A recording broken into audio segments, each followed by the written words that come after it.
পাকিস্তানে চরবৃত্তি করার অভিযোগে ইসলামপুর থেকে গ্রেফতার হওয়া তৃণমূল নেতার ভাই ফজলে রাব্বিকে শুক্রবার তোলা হলো দিনহাটা আদালতে। 7 দিনের এসটিএফ হেফাজত দিল দিনহাটা আদালত।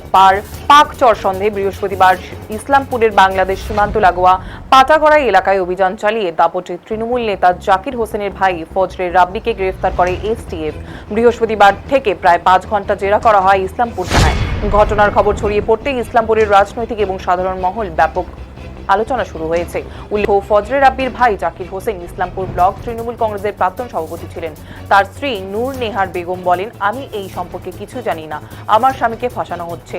আমার স্বামী ঠিকাদারি কাজ করেন, তার দাদা তৃণমূলের বড় নেতা, তাই আমার স্বামীকে ফাঁসানো হচ্ছে বলে দাবি ফজলে রাব্বির স্ত্রী নূর নেহার বেগমের।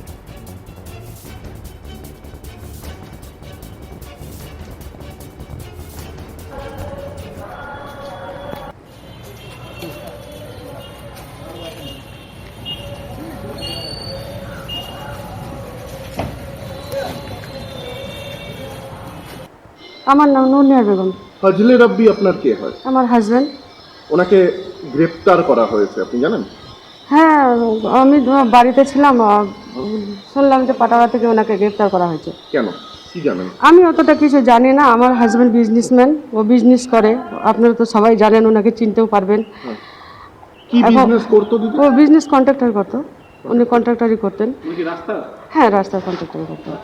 আর উনি একজন যে নেতার ভাই বিন্দাস ঘুরে বেড়াতেন, কিন্তু উনি ঘুরে বেড়াতেন, ওনার উপরে কোনো কেস ছিল না, কোনো কিছু ছিল না। উনি খুব ভালো স্বচ্ছ মানুষ, উনি বিজনেস করে খান, আমাদেরকে সংসার চালান, কিন্তু ওনাকে চক্রান্ত করে ফাঁসানো হচ্ছে। আমি কিছু জানি না এই ব্যাপার নিয়ে। কি শুনেছেন, কেন ধরেছে? শুনে যে পুলিশ ধরে নিয়ে গেছে। কেন ধরেছে? এখন কি কারণে নিয়ে গেছে আমি তো এটা কিছু বলতে পারছি না। কিচ্ছু জানানো হয়নি?